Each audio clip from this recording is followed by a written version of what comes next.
Pemirsa, dimanapun Anda berada, ibarat pepatah, sudah jatuh tertimpa tangga. Itu yang dialami oleh Ibu Suryani asal Kabupaten Banyuasin yang akhir-akhir ini cukup viral baik di media massa maupun di media sosial. Apa itu? Ibu Suryani sekitar 6 bulan yang lalu mengalami suatu musibah. Dia disiram cuka parah oleh suaminya sehingga mengalami luka bakar yang sangat serius sehingga menyebabkan cacat permanen. Dan tidak hanya itu saja, ternyata Ibu Suryani saat ini sedang berjuang untuk melunasi utang karena biaya berobat di rumah sakit umum atau rumah sakit Muhammad Hussein Palembang itu mencapai 360 juta lebih yang harus ditanggung oleh Ibu Suryani sebagai korban. Nah, kita ingin tahu seperti apa perkembangan kasus ini selanjutnya. Sampai hari ini seperti apa kondisi Ibu Suryani? Bersama saya sudah hadir Ketua Tim Penasehat Hukum dari Ganta Keadilan Sriwijaya yang beberapa hari terakhir ini membantu atau memfasilitasi Ibu Suryani mencari keadilan. Inilah beliau, Bapak Sapriyadi Samsudin SHMH. Siap. Apa kabar Pak Sapriyadi? Alhamdulillah sehat. Sehat ya? Ya. Apa yang terjadi dengan Ibu Suryani? Lebih tepatnya saya ingin tahu seperti apa kabar beliau akhir-akhir. Setelah kejadian 22 November 2024, perawatan 2 bulan, dan keluar rumah sakit di sekitar bulan Februari awal. Sekarang keadaan beliau cacat permanen, secara fisik sehat, tapi keadaan yang tersiram air keras tersebut sudah cacat permanen. Telinga sebelah kiri hilang, hidung hilang, mata kiri hilang, posisi di muka 83% itu rusak permanen, dan tangan kanan kiri, paha, sedikit bagian kaki cacat. Jadi Ibu Suryani ini tidak bisa beraktivitas normal lagi. Kena paparan matahari langsung dia gatal dan keluar cairan. Karena lubang hidung itu kan dibuat, bukan lubang hidung yang asli lagi. Sudah dikasih dokter kayak lubang buatan begitu. Ketika daging mulai saraf-sarafnya menyambungkan daging itu, jadi lubang itu mulai menutup. Jadi lubang itu mulai menutup sehingga kalau paparan matahari langsung dia tidak bisa seperti orang normal. Berarti saat ini ada di rumah Beliau di rumah, di kediaman dia, tapi tidak bisa beraktivitas normal seperti kita yang normal ini untuk mencari nafkah, untuk bekerja. Itu dipastikan tidak mungkin bisa bekerja lagi karena sudah cacat. Itu. Ya, seperti yang kabar beredar baik di media massa maupun di media sosial bahwa Ibu Suryani ini sekarang selain sedang berjuang dalam kasus pidananya, juga terlilit utang. Ya, untuk betul. biaya pengobatan. Itu seperti apa, Pak? Betul, Pak Eko. Jadi beliau itu pada saat dirawat itu tidak ditanggung oleh BPJS. Jadi beliau ini dirawat sebagai pasien umum. Total biaya yang keluar pada saat itu 475 juta sekian. Ada donasi yang diberikan oleh masyarakat melalui salah satu NGO. Terkumpul 100 juta, sekian juta, sehingga tersisa 362 juta sekian. Ada komanya berapa, saya tidak bisa detail, saya tidak begitu ingat. Tapi 362 juta ini diterangkan bahwa beliau akan melunasi dengan cara mencicil. 300.000 rupiah setiap bulannya sampai lunas. Jadi kalau 300.000, kalau kita hitung-hitungan cepat, setahun 12 bulan kali 300 berarti 3.600.000, 3.600.000 kalau 10 tahun sekitar 36 juta. Jadi 36 juta 10 tahun ini dengan 362 juta itu kayaknya sampai meninggal dia belum bisa melunasi hutang. Dan bukan hanya menyisakan hutang, saat ini Ibu Suryani juga dilaporkan oleh suaminya perampasan motor. Jadi di bulan 22 November 2024 Ibu Suryani ini disiram air keras oleh suaminya. Saudara kandungnya buat laporan di Polda, namanya Sabudi. Sabudi ini buat laporan ke Polda karena tidak dicabut laporan. Di bulan Februari suaminya buat laporan di Polres Banyuasin dan dia pakai pengacara. Suaminya pakai lawyer. Artinya memang sudah ada niat dia untuk mungkin ini taktik lah untuk split supaya ada laporan sana, laporan sini sama-sama bisa dicabut.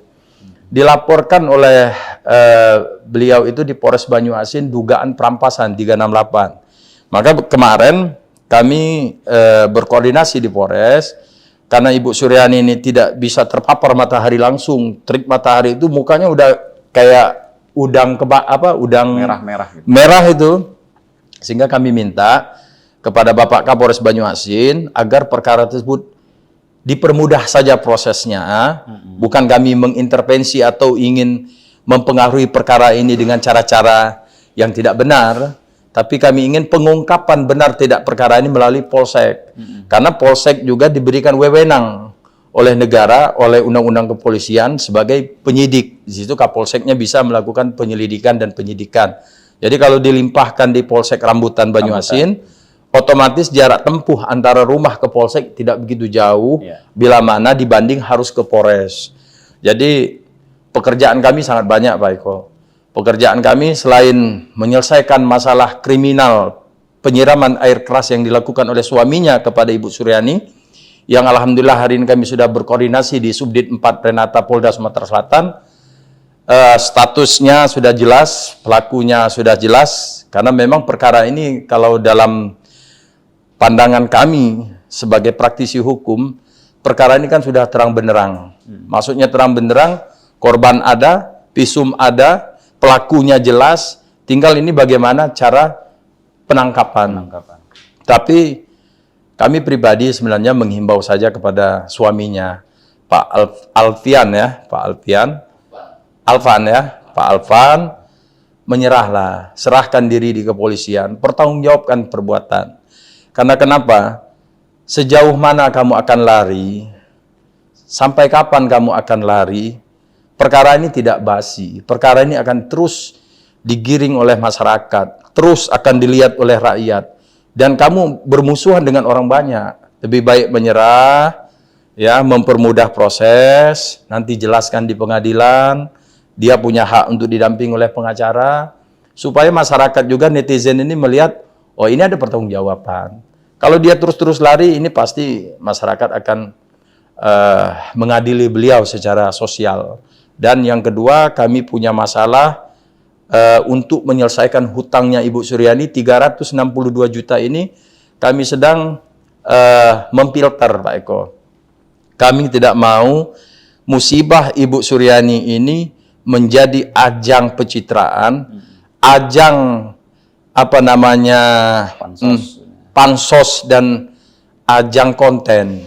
Kami tidak mau terulang cerita-cerita sebelumnya yang donasi tapi dimanfaatkan oleh kepentingan media sosial, kepentingan konten, kepentingan pencitraan. Kami sangat senang saat ini ada beberapa instansi, ada kepala daerah juga, termasuk Pak Gubernur Herman Deru, sudah mengetek Kepala Dinas Kesehatan Provinsi supaya masalah ini ditindaklanjuti.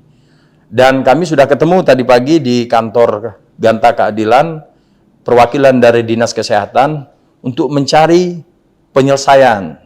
Dan ada dari NGO juga untuk melakukan donasi. Tapi kami harus jelas dulu, regulasi, komitmen untuk donasi ini bagaimana. Jangan sampai nanti upper limit yang kita butuhkan misalnya 362, karena masyarakat kita banyak mendonasi, terkumpul lebih dari angka itu, uang ini punya siapa, boleh diperuntukkan apa. Kalau misalnya boleh untuk Ibu Suryani, sisanya yang terkumpul ini boleh dibelikan apa. Karena jangan sampai sedekahnya orang melukai hati yang bersedekah. Ya kan? Karena tujuannya melunasi hutang. Kalau ada sisa, boleh tidak Ibu Suryani belanjakan buat modal usaha, karena beliau tidak bisa lagi bekerja di luar, sehingga kalau misalnya buka usaha di rumah untuk dagang, boleh tidak misalnya hal ini dilakukan oleh Ibu Suryani, misalnya untuk beli motor biar anaknya bisa atau adiknya bisa buka usaha, keliling kampung jual sayur dan seterusnya. Ini harus jelas, karena jangan sampai niat baik menjadi salah. Karena jangan sampai orang-orang memanfaatkan musibah Ibu Suryani ini menjadi ajang pencitraan. Hanya bawa 10 juta, hutang tidak selesai, tapi mereka sudah kemana-mana. Dan yang kami rasakan saat ini, kami betul-betul sedang diuji untuk memperjuangkan Ibu Suryani ini. Kami Yayasan Lembaga Bantuan Hukum Ganta Keadilan Sriwijaya ini belum seumur jagung. Jagung pun belum panen kalau kami ini ditanam. Kami ini lahir di bulan Februari. Februari ya, baru beberapa bulan. Iya, baru beberapa bulan, tapi banyak sekali perkara-perkara yang sudah kami tangani dan sedang kami tangani, termasuk Ibu Suryani ini. Jadi memang impian kami sebagai praktisi hukum, sebagai suatu yayasan, kami ingin mensukseskan program Presiden. Salah satunya tentang bantuan hukum. Kami ingin mensukseskan program Bapak Gubernur. Fokus kami bidang hukum. Kami ingin mensukseskan program Bapak Wali Kota terhadap rakyatnya, intennya tentang hukum. Jadi kami betul-betul ingin menjadi bagian dari negara ini sebagai putra bangsa, ikut memberikan dedikasi dan kontribusi kepada masyarakat ini. Itu Pak Eko. Baik, sebelum sampai ke penyelesaian utang ya, saya tertarik membahas tentang, karena ini kejadian sudah lebih dari 5 bulan atau 6 bulan. 6 bulan. Dan nyaris tidak terkabar ya, tidak terpublish. Bagaimana ceritanya bisa sampai ke Ganta Keadilan Sriwijaya? Baik, jadi Pak Eko, ini takdir Pak Eko. Ini pastinya takdir Allah yang diberikan kepada kami. Jadi di hari Sabtu, kami di-tag oleh media sosial, namanya pada saat itu Aryani, kalau tidak salah. Pemilik akun akun itu namanya Aryani.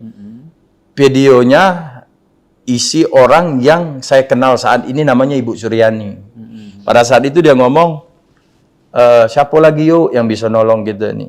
Tapi di situ ditulis Ganta Keadilan Sriwijaya. Sehingga kami chat, kalau memang perlu bantuan ke kantor. Kami tidak mau ini menjadi hoax, misalnya gitu kan. Ternyata datang ke kantor dan langsung kami lihat, kami kaji secara hukum, kami lihat secara kemanusiaan ini memang harus ditolong. Dan kami berikan syarat untuk melampirkan surat keterangan tidak mampu. Dan Kades Desa Menten itu memberikan keterangan bahwa memang dia layak untuk diberikan bantuan gratis. Dan kami berikan bantuan itu cuma-cuma, kalau bahasa Palembang bukan bangkilan Pak Eko ya. Justru kami di posisi ini menjadi bagian orang yang berkorban juga untuk Ibu Suryani ini, misalnya pergi koordinasi semua. Operasional itu kami tanggung dari lembaga kami. Jadi awalnya dari media sosial kami di-tag. Dan media sosial kami juga hari ini banyak sekali dapat apa namanya? DM ya. DM ya. DM Pak, kami ada kasus ini Pak, tapi lambat jalan. Pak bisa tidak bantu nagih ini dan terusnya. Ya kami welcome Pak Eko. Siapapun, kami tidak memandang suku, agama, golongan, ras. Siapapun kalian, kalau memang perlu bantuan asal jujur dan memenuhi syarat kriteria yayasan ini untuk dibantu secara cuma-cuma, kami pasti bantu. Dengan mempertimbangkan semuanya secara komprehensif. Tidak hanya tentang perkaranya. Kalau misalnya kasus di Linggau Pak Eko. Kami ini manusia Pak Eko. Kalau kami terbatas biaya, bagaimana kami memecahkan masalah ini? Nah inilah, makanya kami Alhamdulillah sudah beraudiensi di Polda itu Pak Eko. beraudensi di Polda, ketemu dengan Bapak Kabidkum, kami ingin mensosialisasikan, memperkenalkan Ganta Keadilan ini, bahwa lembaga ini bukan suatu lembaga yang lazim. Selama ini kan posbakum, pengacara penunjukan dari kepolisian. Kami benar-benar ingin masuk di wilayah ini secara luas. Edukasi, misalnya sosialisasi hukum. Karena hukum ini benar-benar tidak bisa diselesaikan oleh satu lembaga saja. Semua lapisan masyarakat harus bahu-membahu, ikut mengedukasi. Bagaimana hukum ini menjadi tertib. Karena saya pernah tinggal di Jepang, Pak Eko. Indikator negara yang sejahtera itu, indikator negara yang sudah makmur itu ketika hukumnya sudah berjalan dengan baik. Ketertiban masyarakat dalam taat hukum ini menjadi salah satu indikator. Lihat saja negara-negara yang maju, Singapura, itu kesadaran hukumnya tinggi. Jepang, kesadaran hukumnya tinggi. Nah, bagaimana kita memberikan edukasi hukum ini? Makanya Ganta Keadilan ini tidak hanya terfokus tentang sidang di pengadilan. Dan kami, saya selaku founder, selaku pendiri, selaku pembina dalam yayasan ini, memberikan batasan kepada teman-teman, rekan-rekan, kita itu bantu yang mereka kategori dikriminalisasi, mereka yang tidak punya biaya. Tapi kalau penyakit, misalnya narkoboy, sudah miskin, pengguna narkoboy, banyak tingkah, terus ketangkap polisi mau minta bantuan Ganta Keadilan, nah kami tolak ini. Kamu itu Tidak masuk kriteria. tidak, ini penyakit ini. Ini memang kamu harusnya dikarantina dulu ini. Tapi kalau misalnya dia dijebak, dia dikriminalisasi, karena kan badan ini dua, kiri kanan. Di semua lembaga itu ada baik buruk, ada juga oknum-oknum. Semua ini kadang-kadang pimpinan itu pengen dikritik. Kadang-kadang pimpinan itu pengen tahu yang terjadi di bawah, maka Ganta Keadilan itu pengen sekali ketemu misalnya dengan Pak Kapolda nih. Pak Kapolda, kami surati ini, supaya dia tahu kejadian di bawah. Jadi kami berharap juga Ganta ini ke depan diterima oleh pemerintah, diterima oleh masyarakat, dan kami memberikan kontribusi di bidang hukum ini, Pak Eko. Baik. Siap-siap rame nih nanti. Siap. Banyak yang akan menghubungi Ganta Keadilan Sriwijaya, minta Siap. bantuan hukum. Iya, Pak. Baik, saya coba kembali lagi ke soal upaya penyelesaian utang ini, Pak Ya. Safrian. Bagaimana, apa yang tergambar ke depan? Ini kan utang tidak sedikit kan? Tadi seperti dibilang bisa meninggal bawa utang ini. Ya.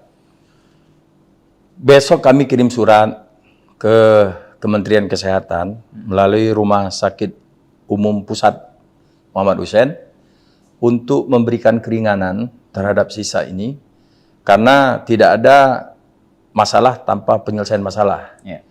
Dan kami akan tembuskan ke gubernur, ke dinas kesehatan, ke bupati juga kami akan tembuskan, supaya ini sama-sama kita selesaikan. Karena kan kalau rumah sakit pemerintah itu diaudit, jangan sampai ini jadi temuan. Ketika kok ada invoice-nya tapi uangnya nggak ada, berarti kan kita harus selesaikan. Dan harapan kami dengan surat itu, pemerintah yang di depan, Ya. kami di belakang, kami mengingatkan. Tapi resiko terburuknya, kalau memang ini tidak ada yang peduli, ya kami dari Yayasan Lembaga Bantuan Hukum ini masih ada aset. Kalau memang harus dipertanggungjawabkan itu dengan menjual aset, mungkin ya apa boleh buat, Pak, kami jual. Artinya kami tidak mau penderitaan ini hanya jadi ajang pencitraan. Makanya kami berharap netizen jangan hanya komen, bantulah Ibu Suryani ini. Kami ini bukan sedang membuat konten, kami ini bukan sedang pencitraan. Niat kami mudah-mudahan Allah jaga, lurus niat kami untuk orang-orang yang seperti inilah yang harus kita bantu. Karena ketika kita melihat kemungkaran dan kita diam dengan kemungkaran itu, maka kita menjadi bagian daripada pelaku kemungkaran itu. Minimal kalau kita tidak mampu menolong dia dengan tangan kita, dengan doa. Oleh karena itu, Kami juga pengen netizen jangan menghujat lembaga manapun, tapi ayo sama-sama kita cari solusi. Karena viralnya video itu bukan bertujuan untuk mendiskreditkan atau mengejas suatu lembaga di negeri kita ini. Buruk atau baiknya pemerintahan kita ini tetap warga negara Indonesia. Buat apa kita menghujat, misalnya ada bahasa partai coklat, ada bahasa polisi tidur. Polisi itu baik, polisi itu benar, polisi itu bertugas, tapi mereka ada batasan. Maka kita ingatkan sama-sama, bukan dihujat. Kami tidak senang kalau di akun Ganta itu dijadikan ajang untuk menghujat kepolisian, menghujat suatu lembaga tertentu. Kami tidak senang, kami tidak mau. Karena itu bukan solusi. Jadi netizen juga harus menjaga moral, menjaga etika, bukan menghujat, tapi bagaimana supaya Bapak Kapolri tahu, mungkin anggaran di bawah kurang, misal, atau mungkin operasional untuk penyidik ini kurang, supaya menjadi perhatian. Ketika hal-hal inilah menjadi solusi, bukan menghujat untuk mengadili, terus mendiskreditkan. Terus kalau di luar negeri melihat Indonesia hukumnya jelek, kan kita yang malu. Bukan orang luar negeri yang malu. Kita sebagai warga negara ini yang malu. Itu Pak Eko. Saya juga melihat di akun medsos Pak Sapriyadi itu ada gubernur itu mention Dinas Kesehatan Sumsel ya. Iya. Seperti apa tindak lanjutnya sampai hari ini? Perwakilan tadi Pak Irfan apa namanya tadi datang, tapi belum memberikan solusi konkret. Hanya ada beberapa skema. Karena mereka sudah cek ke Rumah Sakit Umum Muhammad Hussein bahwa memang ada data hutang dan hutang ini harus dibayar. Makanya kami besok masukkan surat permohonan dulu untuk keringanan. Sudah itu bagaimana menggalang dana. Kalau misalnya dari pemerintah nanti bisa menyelesaikan, ya alhamdulillah. Tapi kalau memang tidak ada solusi dari pemerintah, ya pertama saya merasa miris ya. Karena Undang-Undang Dasar, konstitusi kita mengatur tentang kesehatan, tentang pendidikan. Negara itu bertanggung jawab. Sumatera Selatan ini Pak Eko, mohon maaf saya ngelebar dikit. Sumatera Selatan ini sumber daya alam mana yang tidak ada? Minyak ada, batu bara ada, timah meskipun di Bangka itu bagian daripada Sumatera Selatan ada. Semua ada. Masa satu Suryani tidak bisa kita selesaikan? Apakah kita harus ikut tren ke Jawa Barat? Sekarang kan lagi tren nih di media sosial, Pak KDM, kan tidak mungkin. Saya percaya Bapak Gubernur akan memberikan atensinya yang luar biasa buat Ibu Suryani, dan ke depan tidak ada lagi Suryani-Suryani yang lain. Dan BPJS juga harus berbenah. Karena apa kritik untuk BPJS? Jadi analoginya gini Pak, kalau misalnya orang dibegal, pelakunya tidak ketangkap, yang dibegal tangannya putus, motor kendaraan sudah hilang, tangan sudah cacat, berobat biaya sendiri, kan kriminal. Ini tidak bisa digeneralisir dengan status kriminal yang lain. Kan BPJS itu tidak menanggung misalnya perkelahian, saling bunuh misalnya, atau tusuk saling tusuk, itu kan tidak di-cover oleh BPJS karena kriminal. Nah, terus kalau yang dibegal, ini harusnya BPJS bertanggung jawab juga. Karena ada PBI, Pak. Pembayaran biaya untuk masyarakat miskin ini. Pemerintah itu dengan BPJS kerjasama. Pemerintah yang menanggung rakyatnya, BPJS yang nanti akan meng-cover ini. Nah, tapi kan sekarang ketika terjadi kriminal seperti Ibu Suryani ini, dalam kasus Ibu Suryani itu kalau dikasih duit 500 juta, siram air keras mukanya pada saat dia masih sehat, pasti dia tidak mau. Pasti dia tidak mau. Karena dia mau sehat. Tapi dengan posisi ini sudah pelaku tidak ketangkap, tersisa hutang di rumah sakit ratusan juta, terus pemerintah hadirnya di mana? BPJS itu kalau dulu namanya Jamkesmas, Jaminan Kesehatan Masyarakat.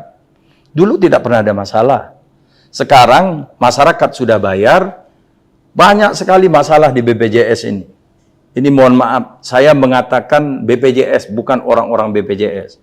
Artinya lembaga ini lembaga yang kita cintai, harus berbenah juga. ini kejadian dengan keluarga saya. Ketika kena amandel, umurnya 19 tahun, itu tidak bisa ditanggung oleh BPJS. Karena alasan itu apa? Kecantikan atau apa?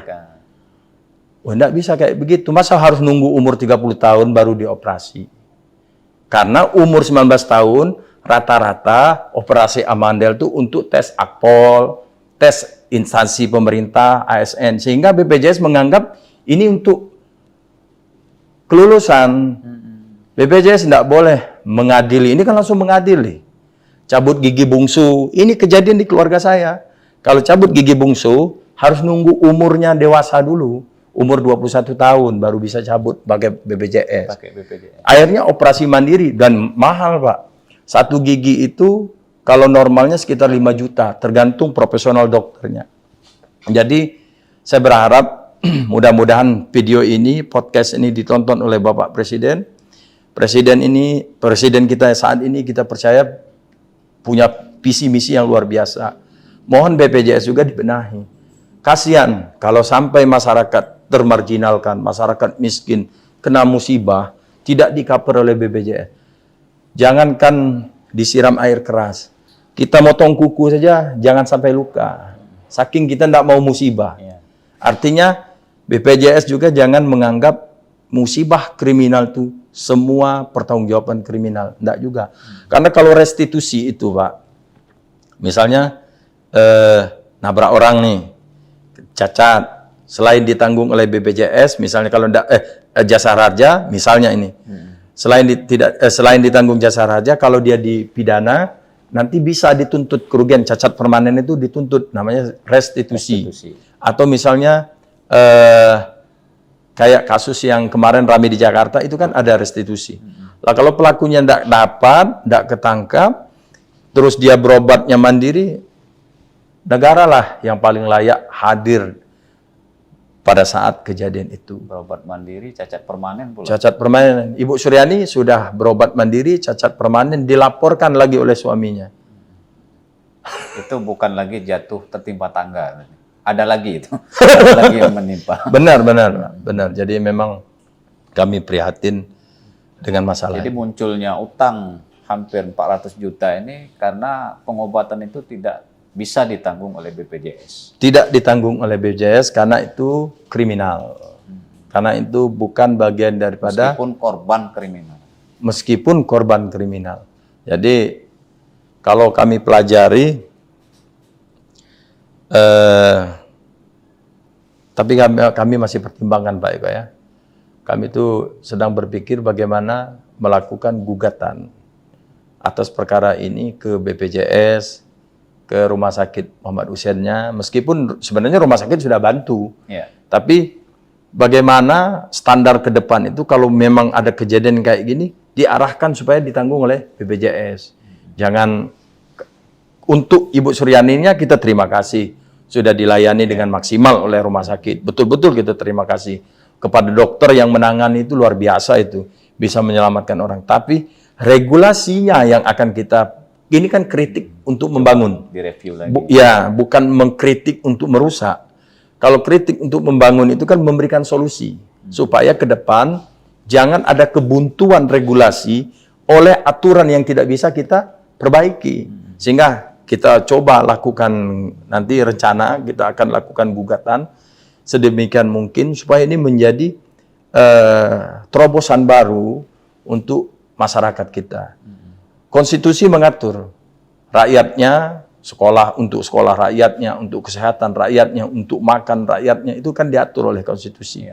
Makanya kami sebagai praktisi dari Yayasan Lembaga Bantuan Hukum ini betul-betul ingin ikut di bagian pemerintah, bukan pencitraan, bukan untuk bikin tadi itu kayak konten-konten gitu, bukan. Kami benar-benar ingin menjadi bagian itu.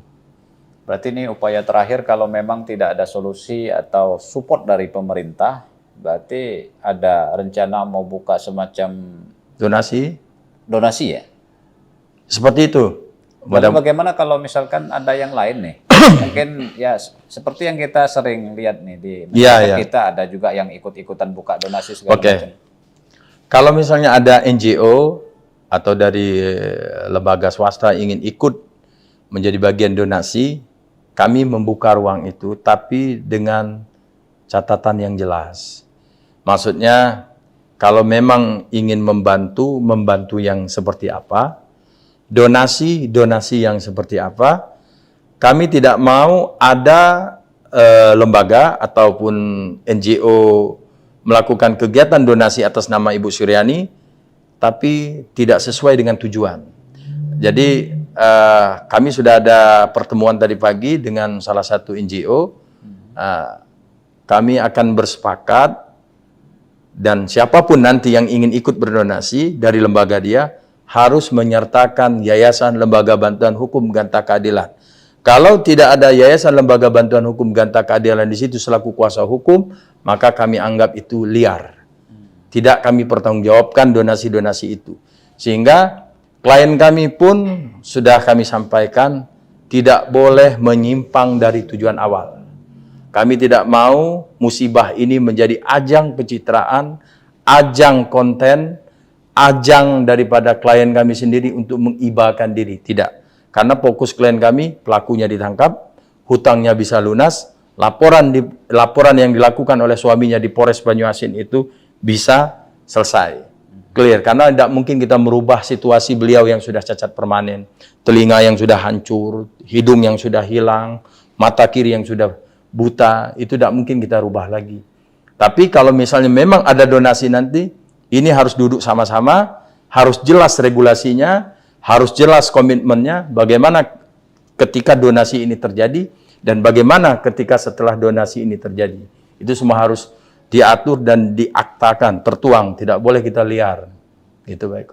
Baik. Kita berdoa pemirsa, mudah-mudahan apa yang diupayakan oleh Ganta Keadilan Sriwijaya dalam membantu Ibu Suryani ini berhasil ya. Amin. Konon mencari keadilan ini sudah sampai ke Presiden Prabowo. Ya, Betul. kita lihat nanti seperti apa respon pemerintah, apakah support pemerintah cukup untuk agar tidak sampai ke donasi atau memang nanti ke depan memang harus dilakukan donasi. Baik. Yang mudah-mudahan apapun yang dilakukan, kita berdoa yang terbaik untuk Ganta Keadilan Sriwijaya dan juga Ibu Suryani tentunya. Kasus hukumnya beres, utangnya selesai, kemudian bisa menjalani kehidupan menjadi lebih baik lagi. Amin. Terima kasih pemirsa sudah menyaksikan podcast ini. Mudah-mudahan ada manfaat untuk kita semua. Amin. Assalamualaikum warahmatullahi wabarakatuh. Waalaikumsalam warahmatullahi wabarakatuh.